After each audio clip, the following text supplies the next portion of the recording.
На тело массой 1,5 кг, лежащее на горизонтальной плоскости, начинает действовать сила F, направленная под углом альфа равно 30 градусов к горизонту. Коэффициент трения между телом и поверхностью равен 0,3. Определите ускорение тела, если модуль силы равен. Первый случай – 3 ньютона, второй – 5 ньютон, третий – 6 ньютон. Так, у нас задача известна, что масса тела равна 1,5 кг.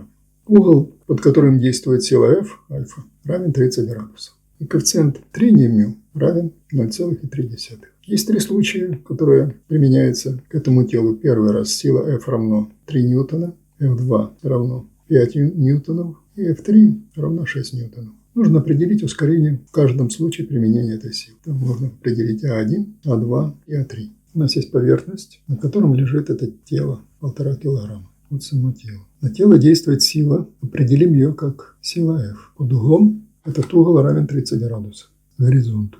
Вот угол альфа. Есть трение. Коэффициент трения μ равен 0,3. Мы, как обычно, будем считать о том, что здесь идет равноускоренное движение под действием силы. Найдем силу, которая действует для того, чтобы тело двигать. Найдем силу, которая тормозит это тело. И посмотрим, какое будет ускорение в данном случае. Если посмотреть на приложение этой силы, силу-то можно разложить на две составляющих. Одна составляющая – горизонтальная составляющая, вторая составляющая будет вертикальная. Вертикальная составляющая вроде как приподнимает это тело. Горизонтальная составляющая движет это тело вдоль горизонтальной поверхности. Если на движение горизонтальной составляющей действует сила трения, так сила трения будет составлять сейчас разницу из веса тела минус вот это вот горизонтальная составляющая. Вертикальная составляющая, напишем, это будет F2, это будет F1. То есть в данном случае сила, которая будет прижимать это тело к поверхности, будет меньше силы его веса на вот это значение. Получается P минус F1 равно реальной силе, которая давит на вот это тело. Силе давления тела будет N. Ну, а поскольку сила давления N еще связана с трением, тогда сила трения можно написать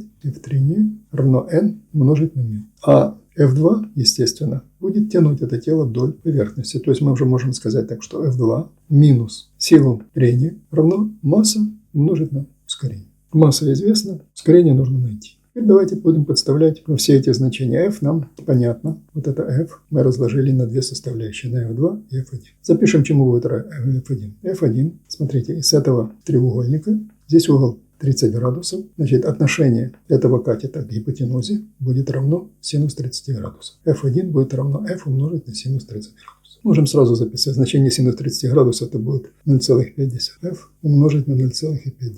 Это синус 30 градусов. F2, которая тянет, тоже будет составляющей силы F, только для того, чтобы найти F2, нужно F умножить на косинус альфа. F2 равно F, что умножится на косинус альфа. Либо равно, косинус 30 градусов, F умножить на косинус, в таблицу берем, естественно, на 0,866.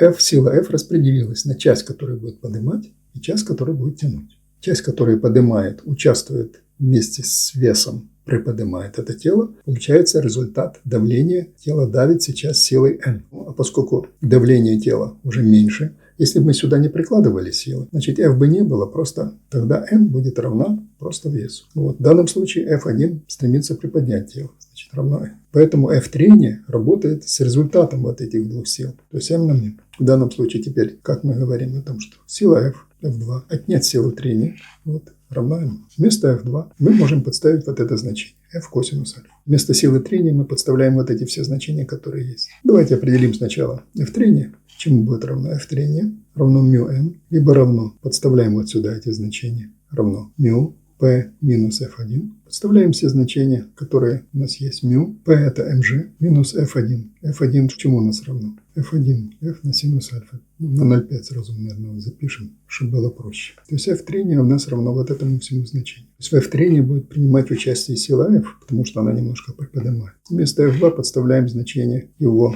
F2, вот это F на 0,66 минус F трения. F трения у нас будет μ, здесь будет mg минус F на 0,5. И у нас это дело будет равно ma. Отсюда можно найти дробь n, то есть F получается косинус альфа. Можно так записать, что F на косинус альфа. Не писать пока этого значения косинус альфа. Отнять μ, здесь вес mg минус F на синус альфа. Деленный на n. Во всех случаях формула эта нам подходит. Разница только будет в силе F.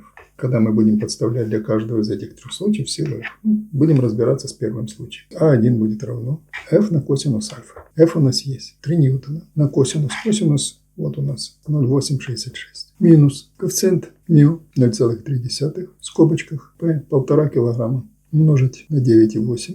Минус F это опять у нас 3 ньютона, что множится на 0,5. И делить на массу на 1,5 килограмма.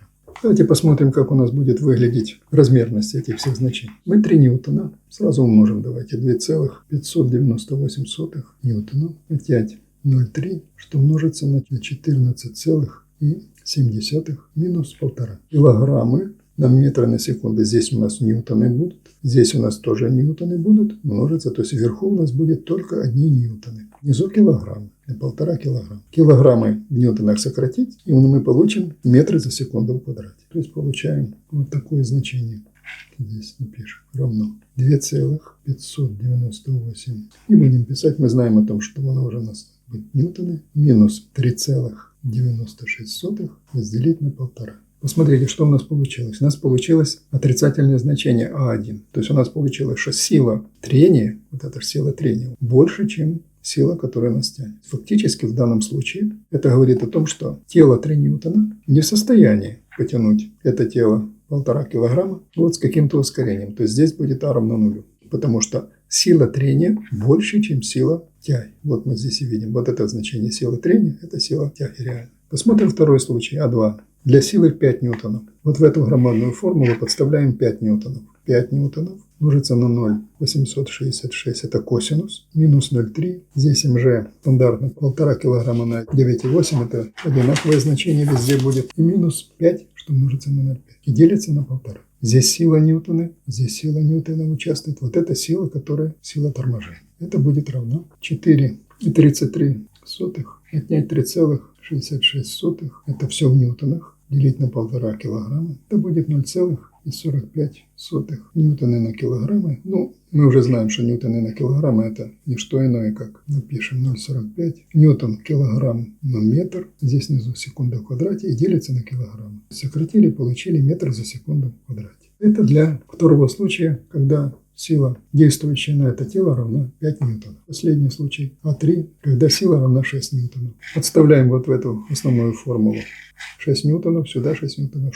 сюда 6 ньютонов. Получаем значение 6 ньютонов на 0,866 минус 0,3. Здесь стандартно 1,5 на 9,8 минус 6, что множится на 0,5. Делится на 1,5. 5,196 минус 0,3 множится на 14,7 минус 3 делится на 1,5 равно, пишем 1,12 метров за секунду в квадрате. Обращаю внимание о том, что постоянно в этом выражении f синус альфа, она увеличивается с увеличением нашей приложенной силы. И в данном случае она уменьшает эту силу трения, обратите внимание, потому что вот mg минус синус альфа, здесь у нас был все время множится на 0,5, тут первый раз на 0,3-0,5.